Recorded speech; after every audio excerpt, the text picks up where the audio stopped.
Hola, ¿cómo me les va? Muchas gracias por estar aquí nuevamente. Hablemos de la práctica de la simulación en el ámbito familiar. En el contexto del derecho de familia en Colombia, la simulación es una herramienta que es utilizada para diversos fines, como cuáles: proteger los bienes frente a terceros o acreedores, excluir de la masa conyugal o de la sociedad conyugal algunos bienes o evitar que ciertos bienes sean considerados en una sucesión. Pero para hablar de simulación debemos saber que existen dos tipos de simulación, dos principales tipos, digámoslo así, grandes como tal, y es la simulación absoluta y la simulación relativa.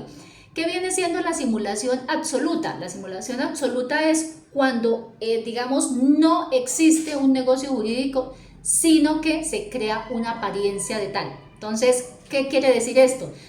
Las partes fingen celebrar un contrato que en realidad no tiene ninguna sustancia. Por ejemplo, inventémonos, imaginémonos una compraventa de un inmueble. La simulación absoluta aquí se presenta cuando se formaliza, realmente se formaliza la venta por escritura pública, pero esta no corresponde a una verdadera intención de transferir la propiedad del bien. Aquí simplemente traspasamos el bien, pero en la vida real, en lo que nosotros sabemos realmente, el propietario es otro. Yo estoy simulando una venta a otra persona, ¿cierto? Para evitar ciertas consecuencias, pero él sabe, digamos, finjamos, simulemos una venta, pero la que sigue siendo la propietaria del bien soy yo. Pero en la escritura pública figura usted. Esta es una simulación absoluta. Ojo, la declaración de simulación absoluta como tal tiene unos efectos significativos, no va por la vida así como tan sencillo. ¿Por qué? Tiene unos efectos en este negocio jurídico y en el caso de esta simulación, el efecto es restituir las cosas al estado anterior, o sea, a la apariencia creada. Y en el negocio simulado no tiene ninguna validez jurídica. Entonces, me explico. Si usted le van a declarar esta simulación para tal, en los efectos jurídicos, usted tiene que devolver a su estado anterior el bien como tal. Yo simulé la venta a Pepito para que simular que yo no era la propietaria realmente, pero que en la vida real sí soy la propietaria. Entonces, en esta simulación o estos efectos significativos jurídicos, lo que nos va a reflejar es que devuelva el bien a la propiedad mía porque yo soy realmente la propietaria. Entonces esa simulación lo que hace es obligar a que se devuelva la propiedad a mi nombre.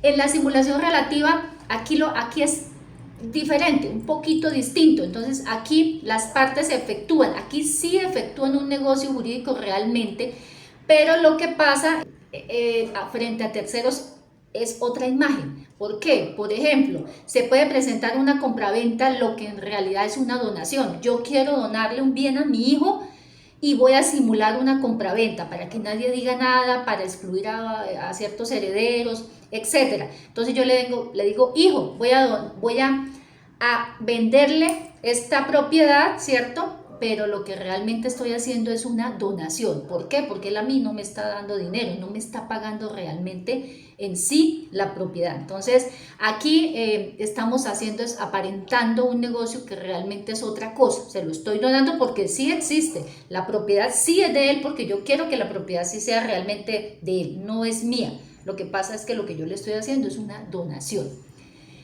Y aquí lo que entonces frente a los demás, pues se vendió la propiedad.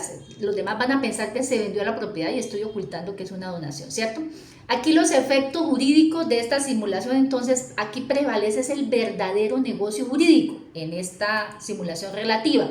¿Por qué? Aquí lo que necesitamos es que se refleje, que se tenga en sí, y lo que llega a ser la parte jurídica es devuelvan o descubran cuál es realmente la esencia de este negocio. Entonces la verdadera esencia de este negocio es la donación y no la compraventa. Entonces ojo con eso. Y existen infinidad de situaciones donde se refleja la simulación. Por ejemplo, cuando la simulación en el contexto de la sociedad conyugal, yo creo que es una de las prácticas más llevadas. Aquí uno de los contextos más comunes que se utiliza la simulación en la sociedad conyugal, porque la simulación procede en casos cuando se busca excluir de los bienes de la masa patrimonial que componen la sociedad conyugal o sociedad patrimonial si estamos hablando de una unión marital de hecho, como por ejemplo, un cónyuge puede simular la venta de un inmueble a un tercero. Yo le tengo una amiga y le digo yo, venga, le voy a traspasar mi casa ¿cierto? Hacemos que se la vendo, una venta simulada.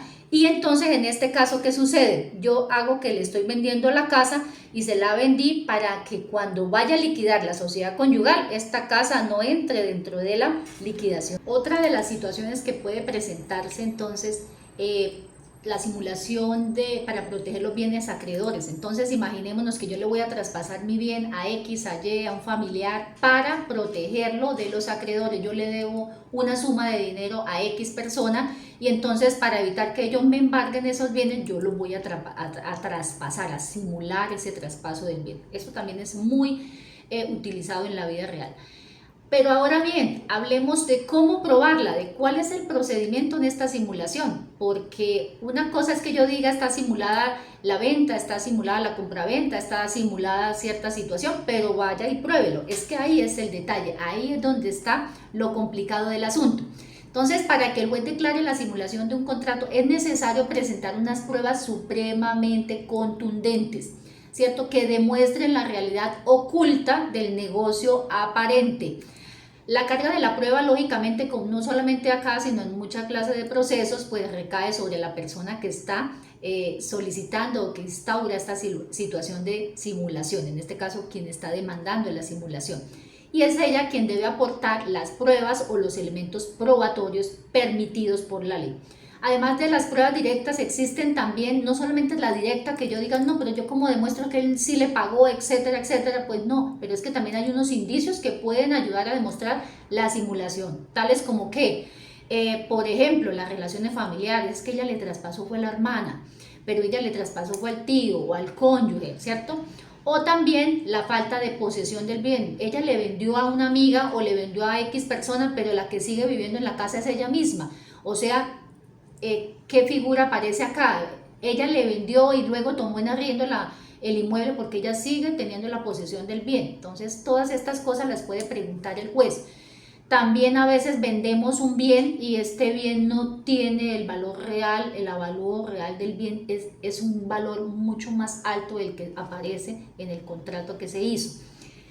La incapacidad económica del comprador. Imagínense que yo le vendí a mi amiga, pero mi amiga no tiene dinero, gana un mínimo y le vendí una propiedad de más de 200 millones de pesos. ¿Usted de dónde lo pagó? No sacó crédito porque el juez le preguntó, no tiene crédito, ni tiene cómo demostrar que tiene un crédito.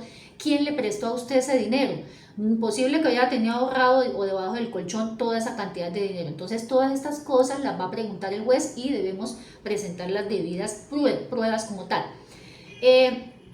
La ausencia real para la celebración del contrato. Digamos, una ausencia real puede ser que no, yo le vendí porque sí le quise vender, ella no, me quedó debiendo la plata y no me la ha pagado. Cosas como tan irrisorias, tan irreales. Entonces todos estos pueden ser indicios y el juez lo irá a preguntar en el interrogatorio.